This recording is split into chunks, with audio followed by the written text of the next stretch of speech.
There's a let's talk about a pattern in financial markets that is so consistent, so historically reliable that when it breaks, it tells you something is very wrong beneath the surface.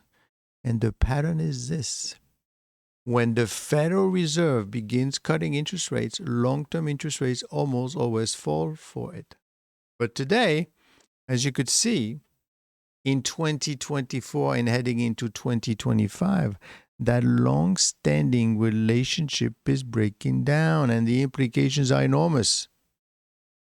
The chart you are showing, looking, comes from Apollo and Harvard Analytics. It compares four major Fed cutting cycles: 2001, 2007, 2019, and 2024. And it shows two things for each cycle: how much the Fed fund rates fall and how much the 10-year Treasury falls. Now, watch what happens, right?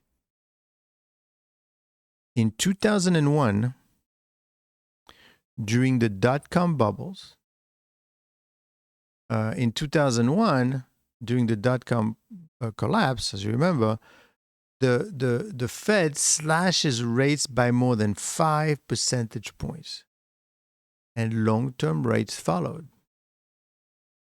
And the 10-year yield fell sharply. Investors were terrified. Money rushed into safe treasuries. Classic recession behavior. Second, 2007 now, right? So in 2007, the great financial crisis, same story. The Fed cut aggressively and the 10-year plunged.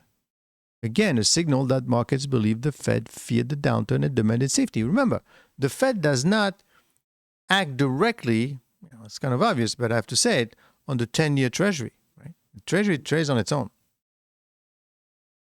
Third couple, 2019, the pre-COVID insurance cuts. The Fed eases modestly, and bond markets still follow the script. Long-term yield fell. We saw the classic yield curve inversion. The bond market was basically screaming recession, and yes, it was right. Now, take a look at the last two ones. Something is completely different. The orange line is above the green line. It's going the opposite way.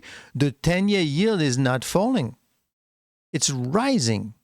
At the exact moment the Fed is trying to ease financial conditions, long-term borrowing costs are tightening. This is the bond market effectively saying, we do not believe the Fed, we do not believe inflation is under control, we do not believe the long-term fiscal path is sustainable, and we do not believe the United States deserves low long-term rates anymore.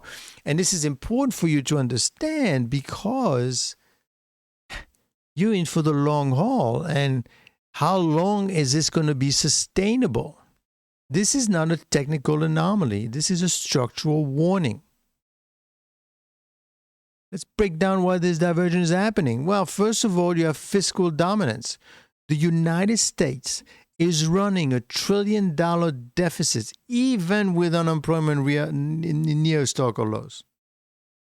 Debt to GDP is rising. The Treasury is issuing enormous quantities of long-term debt, and investors are demanding high yield to absorb that supply.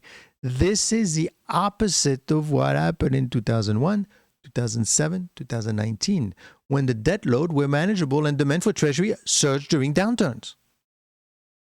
Reason number two, and don't forget to subscribe and give us thumbs up. The Fed says inflation is moving toward target, but the bond market is looking at services inflation, shelter inflation, wages growth, and geopolitical shocks and saying, we've heard this story before and we're not buying it. Reason number three, geopolitical risk and deglobalization. In the prior cycles, globalization was suppressing prices and stabilizing supply chains. But now with the tariffs, the reshoring, the shipping disruptions, and global fragmentation, all pushing long-term inflation risks higher. For over a decade, central bank QE artificially suppressed long-term rates. That era is over. The bond market is repricing reality without the Fed acting as a constant buying of duration. So obviously, the consequences are enormous. One, housing, mortgage rates follow the 10-year. So mortgages stay at 7% forever. That's going to be difficult. Two, corporate borrowing. High long-term rate means refinancing risks explode. Third, the U.S. government itself. Higher long-term yields means higher interest expense on the national debt. Fourth, the stock market. Tech and growth stock depend on cheap long-term capital. They ain't getting that, but there is the most important point. This chart shows that the bond market is now in open disagreement with the Federal Reserve. That's the moment to watch. Be careful. Be careful.